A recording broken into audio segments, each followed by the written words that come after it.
My brother and my wife betrayed me, and my father told me to keep it down for family image. That's enough for my villain arc, so I decided to burn it all down, leaving no chance for reunion. I, a 30-year-old man, have an older half-brother, whom I'll call Jerry, 35. My dad had Jerry with his ex-wife, but he left her when Jerry was just 6 months old. My mom told me they got divorced because they were simply incompatible. However, my dad continued to play an active role in Jerry's life, sharing custody with his ex-wife. 2 years after his divorce, my dad met my mom, and they married within a year. They had what my mom describes as a fairy tale romance. She recalls sitting in a coffee shop when my dad saw her from outside. Apparently, it was love at first sight, and he walked inside to ask her out. After a few months of dating, he proposed, and my mom instantly said yes, convinced they were soulmates meant to be together. So far, so good, right? Unfortunately, about a year into their marriage, my dad cheated on my mom with one of his coworkers. Out of guilt, he confessed, and my mother decided to forgive him. They went to marriage counseling and worked through their issues. My mother believed having a baby would solve all their problems, which is how I came into existence. My mother thinks this is a romantic story, but I see my parents as a dysfunctional couple, not the perfect image they try to present to the world. Keeping up appearances and pretending to be perfect means a lot to them. Even when I was a child, they would act madly in love whenever people came over, and everyone would shower them with praise for maintaining their spark after years of marriage. But the truth was, like any other couple, they were normal. They didn't constantly kiss or hug each other at home. They certainly weren't in the honeymoon phase as they pretended to be. It was just an act, and I realized that as I got older. This pressure to appear perfect extended to me as well. I was forced to enroll in a bunch of classes so I would excel at everything. As a child, I was constantly busy with little time to relax. It wasn't until high school that I started protesting, and finally, they allowed me some downtime. My dad made sure that both Jerry and I were straight-A students who excelled academically and otherwise.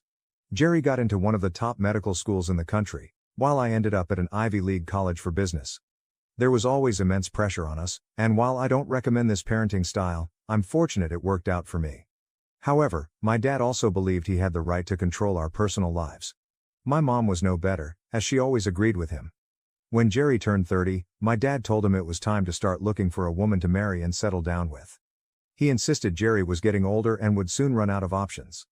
At the time, Jerry was dating his now wife, Tina, 34. They had been in an on-again, off-again relationship for almost 5 years, so they knew each other well. After that conversation with my dad, Jerry got serious about Tina, proposed within a year, and they married 3 years ago. Last year, they even had a baby together. Jerry and I aren't close, so I didn't hear any of this from him. Instead, I found out from my dad when he had the same conversation with me earlier this year. He boasted about how he convinced Jerry to marry Tina and how happy Jerry is with a wife and son. My dad wanted the same for me. He even brought up his own affair from before I was born, telling me that he had been unfulfilled but committed to my mom. He claimed that having a child grounded him and suggested I do the same. I took his advice with a pinch of salt. I wasn't about to let him guide my relationship decisions. However, my dad believed he had changed my life as well. But the truth is, I had already planned to propose to my girlfriend Carla, 30. We had been together for 3 years, living together for 2, and I was ready to take the next step. 2 months after the conversation with my dad, I proposed on my birthday. Carla accepted, and we got married 3 months ago. I thought everything was going well, but clearly, I was wrong, or I wouldn't be in this situation now. Carla and I, like I said, had only been married for 2 months. But unfortunately, I had to file for divorce about a week ago after I found out that she had been having an affair with Jerry ever since we got engaged. It was a huge shock to me, and I wouldn't have even found out if I hadn't accidentally stumbled upon her burner phone.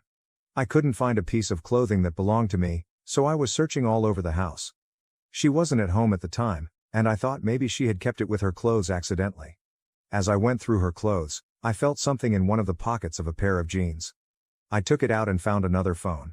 The phone wasn't password protected, and there was only one text thread on it. The phone number looked familiar, and sure enough, it was Jerry's. I was horrified but continued to scroll through the chat. The text started about 3 weeks after I proposed to her, and they were flirting like 2 teenagers. A few months into our engagement, they had confessed their love for each other and were promising to stick it out no matter what. Their plan was to stay with their respective partners until my nephew turned 5 and didn't need his mother as much.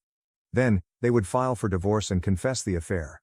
Jerry would get shared custody of his son, and they would leave us to be together. I was horrified to read all that, and even more so when I realized they planned to carry on this farce for 5 years. It was deranged. I immediately started packing my things so I could leave the house. Carla wouldn't be home until late, so I took the time to pack all that I could. I took screenshots of the messages on her phone and drove to a hotel out of town. I didn't leave her a message, just left the burner phone on our bed. I knew she'd know what it meant. I felt sick to my stomach because, even though Jerry and I were never best friends, we had never been on bad terms. From the messages, I figured out that he made a move on Carla the night of our engagement. I had proposed during my birthday party with friends and family there, including Jerry. Apparently, while I was busy socializing, Jerry and Carla made out in the backyard. I noticed Carla was missing for a while, but I didn't think much of it at the time, assuming she was freshening up her makeup. But as I read the texts, I realized they had been reminiscing about that night, making several references to their rendezvous. It was disgusting. I had been celebrating us while she was off making out with my married brother, who also happened to be the father of a child. That evening, I called my lawyer and told him I wanted to file for divorce. I wanted to ensure Carla didn't get anything out of the divorce, like alimony or a settlement, because I was in a much higher paying position than her. From the texts, I saw that she was looking down on my profession, saying she'd rather be with a doctor than a glorified accountant. For the record, I co-own a business that I started with 2 friends from business school, and we're doing well. I never understood why she would look down on me when she was a corporate employee herself. I always knew she was materialistic, but this was sad. They made fun of me behind my back, and I started to hate Jerry. I knew I would eventually tell Tina and make sure she knew she was married to a lying cheater. I just needed the courage because I was in a dark place. I blocked both Carla and Jerry everywhere as soon as I found the phone because I didn't want to hear their excuses. I was done. 2 days after moving to the hotel, I expected at least one of them to apologize, but instead, I got a call from my father on the 3rd day. He started by saying he had heard about the affair. Carla had found out I knew when she saw the phone on the bed and contacted Jerry because I wasn't answering her calls. Since neither of them could reach me, Jerry spoke to my dad, who was able to reach out. My father said he was sorry for what had happened, and I thought he was being supportive. But then he asked me not to tell anyone about the affair just yet. I already knew why, but I asked anyway. I recorded what he said next. He admitted that both he and Jerry were afraid I would tell Tina about the affair and they wanted to keep it quiet for now.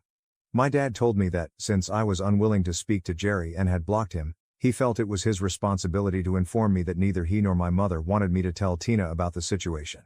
They said that, unlike me, Jerry had to think about a child, and it would ruin his life if I told Tina he had been cheating on her with Carla. Tina came from a very well-connected family, and it was likely she would use her power and influence to ensure she had the most sway in the custody arrangement. Jerry just couldn't accept that. So through my dad, they were requesting that I keep quiet and not tell Tina the truth. They even mentioned that they had spoken to Jerry and made him promise to stop seeing Carla. If I wanted to, I could work things out with my wife, similar to how my mother did with my dad's mistakes, and that it turned out to be a beautiful marriage despite the issues. I thought it was audacious for my parents and Jerry to try to convince me not to tell Tina about the affair, especially after he had wronged me so badly. I couldn't believe they had the nerve to expect me to agree to this. I immediately hung up because I was done with the conversation and didn't want to entertain it further. I was furious. Knowing my parents had always cared deeply about their image, but this was madness. There was no way they actually expected me to keep quiet. I wasn't surprised though, the cheating apple doesn't fall far from the cheating tree. Of course, my dad wanted me to stay silent so Jerry could get away with everything. They wanted me to brush it all under the rug and pretend everything was fine, just to maintain the appearance of a perfect family. Suggesting that I forgive Carla and Jerry and patch things up so everything could return to normal required some real guts. I was enraged that they thought this was a good idea.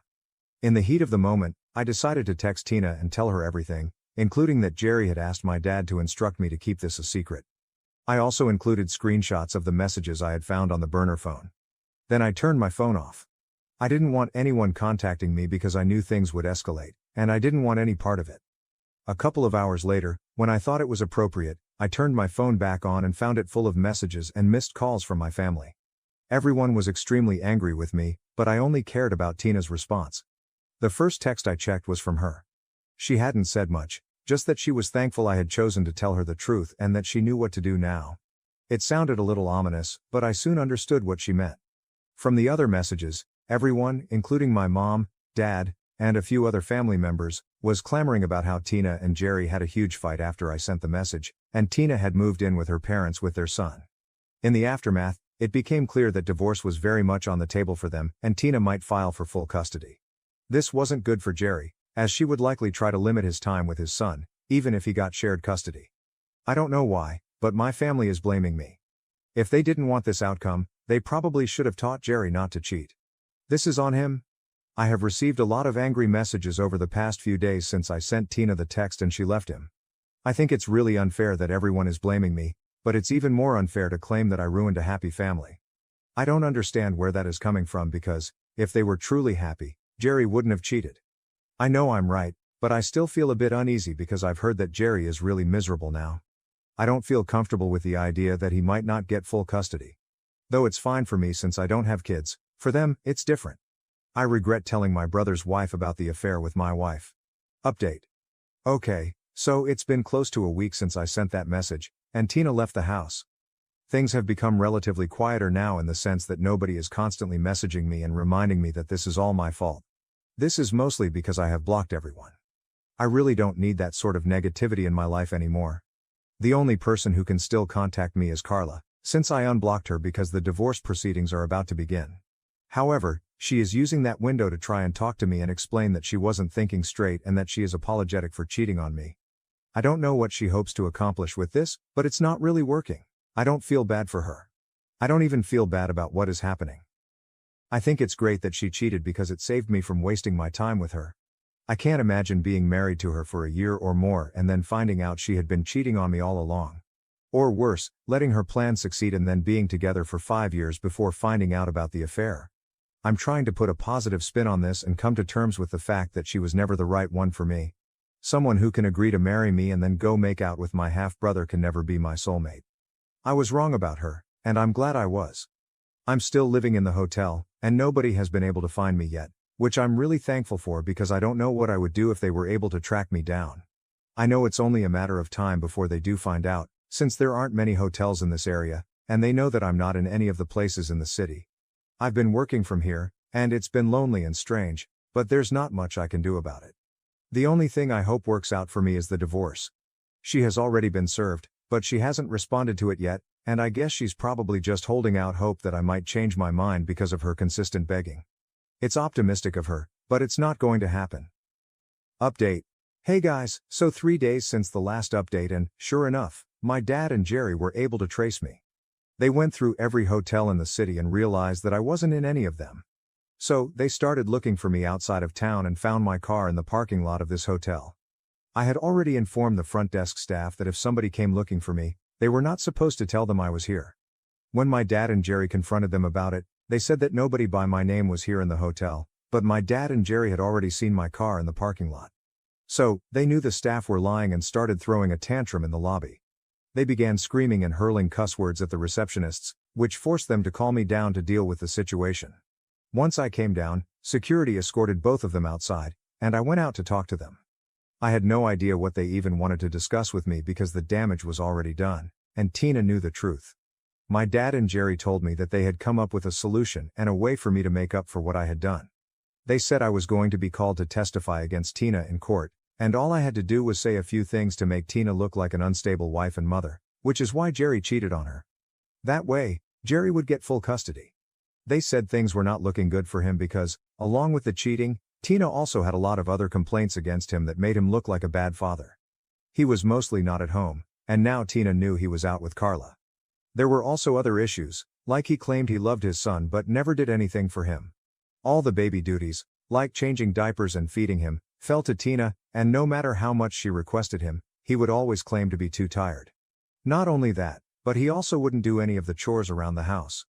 Tina had been fine doing it all herself before the baby, but she couldn't do it anymore and wanted to get out of the marriage.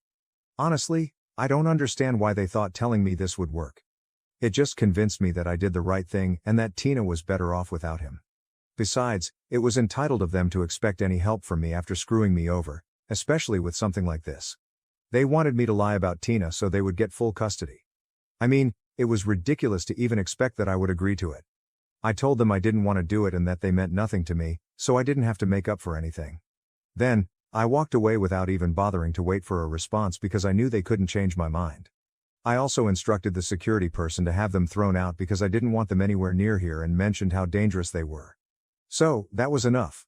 They got kicked off the hotel property, but I still had to apologize for their behavior. The only reason they didn't get the cops called on them was that they didn't want any bad press associated with them.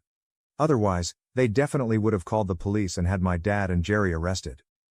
Update. So, it's been 2 days since Dad and Jerry showed up at my hotel. I haven't heard back from them since, but Carla has been texting me a lot more now. We have set the date for the first meeting with a court-appointed mediator, which is coming up in a week. She isn't even contesting the divorce, so I don't know why she keeps texting me. I haven't even opened her chat because I don't have the bandwidth to deal with all this drama anymore. I know it'll just be the same old, "I'm sorry. I shouldn't have done this to you." If you ask me, it's all BS because if she really was sorry, she would have tried to make more of an effort to contact me. She would have called me at the very least, knowing that I'm not much of a texting person, or, better yet, she might not have cheated at all if she knew I didn't deserve this. Up until a few days ago, she was limiting herself to 2 texts per day, but now she's texting me almost every hour. I just haven't found the energy or mental strength to open the chat and see what she has to say, but I think I'll do it soon because it might be something important. Update. Alright, so this update is coming just 2 hours after the last one. I know it's pretty soon, but I checked the messages that Carla had been sending to me and found out that she had apparently ended things with Jerry. They had a recent discussion, and she discovered that for him, things had been purely physical. All the promises he had made to her were merely things he said for the sake of it. She's obviously very disappointed because, unlike him, she was serious about their relationship and had actually started falling for him. Carla told me that she was very sorry for everything she had put me through and, to make up for it, she was not going to contest the divorce or seek any settlement or alimony. She knew she didn't deserve it, so that's one problem solved. At least I won't have to go through a long, drawn-out process and fight for myself. I didn't reply to her message because I didn't know what to say. It's sad, but she kind of had it coming.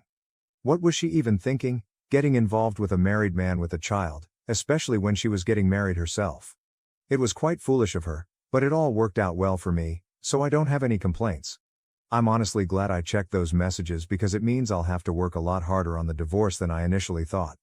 I forwarded all those texts to my lawyer and saved them as screenshots in case I need them later. Update. Hey, so it's been a couple of months since I posted here, but I've been really busy. The divorce and everything took a lot less time once the waiting period was over. In our state, we only have to wait 90 days, so once it was over, it was a relatively straightforward process. Carla only got to keep the things she had bought for herself. I got everything else, including the house, so I moved back in. She got her car, and since we hadn't been married for a long time, our finances were separate anyway, so there was nothing to sort out in that regard. Jerry and Tina are in the middle of their divorce, and the custody situation is getting pretty nasty from what I've heard. It's sad for my nephew, but Tina has told me that I'm allowed to see him. That's a huge victory for me because I really like the little kid and hope to have one of my own someday. Definitely will, but probably not with Carla. Anyway, I'm trying to get my life back on track, and so far, it's going well. I just hope it continues to go well afterward as well.